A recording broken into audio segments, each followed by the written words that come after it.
Malala Yousafzai is a Pakistani school pupil and spokesperson for women's right to education.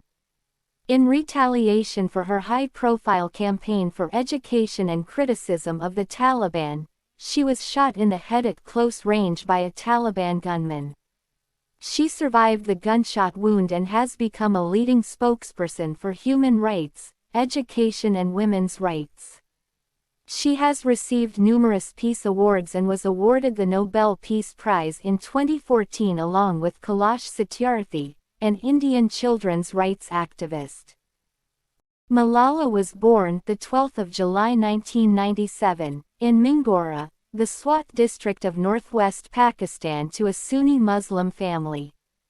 She was named Malala, which means grief-stricken, after a famous female Pashtun poet and warrior from Afghanistan. Her father, Swat Yousafzai, is a poet and runs a chain of public schools. He is a leading educational advocate himself.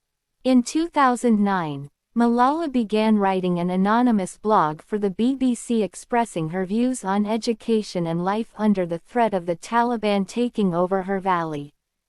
It was her father who suggested his own daughter to the BBC. She wrote under the byline, Gul Makai.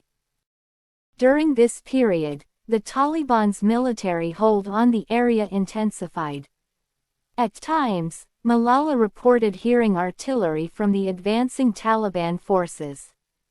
As the Taliban took control of the area, they issued edicts banning television, banning music, and banning women from going shopping and limiting women's education.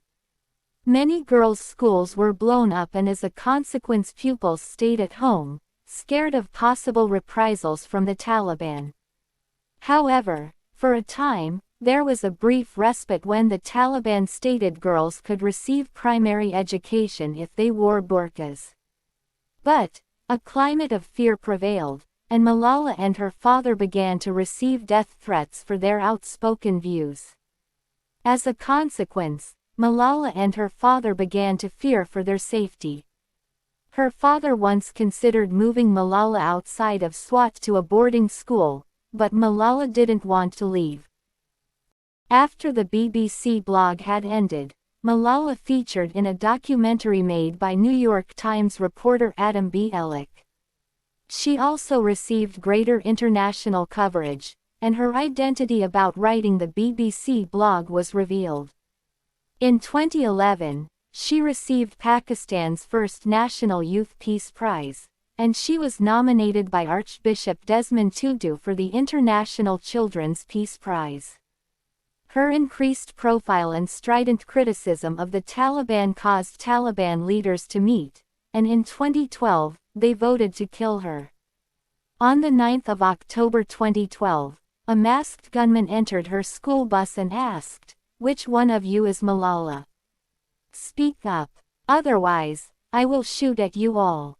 Malala was identified and she was shot with a single bullet which went through her head, neck and shoulder. 2 other girls were also injured, though not as badly as Malala. Her assassination received worldwide condemnation and protests across Pakistan. Over 2 million people signed the Right to Education campaign. The petition helped the ratification of Pakistan's first right to education bill in Pakistan. Asanullah Ahsan, chief spokesman for the Pakistani Taliban, claimed responsibility for the attack, saying that Yousafzai was a symbol of the infidels and obscenity.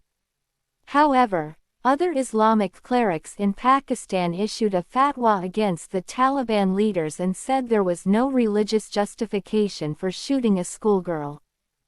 On the 15th of October, UN Special Envoy for Global Education, Gordon Brown, visited Malala whilst she was in hospital and launched a petition in her name, in support for what Malala fought for. Using the slogan, "I am Malala," the petition contains 3 demands. We call on Pakistan to agree to a plan to deliver education for every child. We call on all countries to outlaw discrimination against girls. We call on international organizations to ensure the world's 61 million out-of-school children are in education by the end of 2015. Her global fame and admiration in the West have caused something of a backlash in Pakistan. Many in Pakistan fear the West's support of Malala is hypocritical given the U.S. drone strikes in Pakistan and Afghanistan.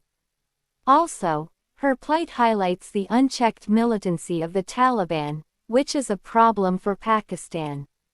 Some in Pakistan fear Malala is promoting a Western agenda.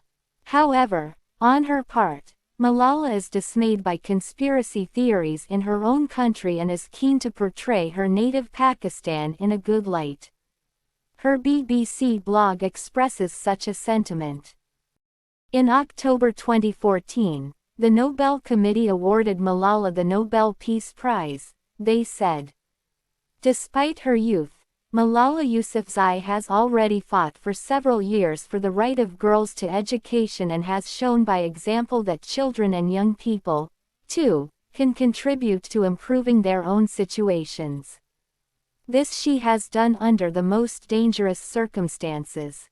Through her heroic struggle she has become a leading spokesperson for girls' rights to education. In 2020, Malala met environmental activist Greta Thunberg at Lady Margaret Hall, Oxford, saying of Thunberg, "The only friend I would miss school for." Thunberg said of Malala, "So, today I met my role model." From March 2013 to July 2017, Yousafzai was a pupil at the all-girls Edgbaston High School in Birmingham. In August 2015, she received 6 A*S and 4 As at GCSE level. At A level, she studied geography, history, mathematics and religious studies. Also applying to Durham University, the University of Warwick and the London School of Economics (LSE), Yousafzai was interviewed at Lady Margaret Hall, Oxford in December 2016 and received a conditional offer of 3 As in her A-levels. In August 2017, she was accepted to study philosophy, politics and economics (PPE). In February 2020, climate change activist Greta Thunberg traveled to Oxford University to meet Yousafzai. On 19 June 2020, Yousafzai said after passing her final examinations that she had completed her PPE degree at Oxford. She graduated with honors. On 12 July 2013, Yousafzai's 16th birthday, she spoke at the UN to call for worldwide access to education. The UN dubbed the event, Malala Day. Yousafzai wore one of Benazir Bhutto's shawls to the UN. It was her first public speech since the attack, leading the first ever youth takeover of the UN, with an audience of over 500 young education advocates from around the world.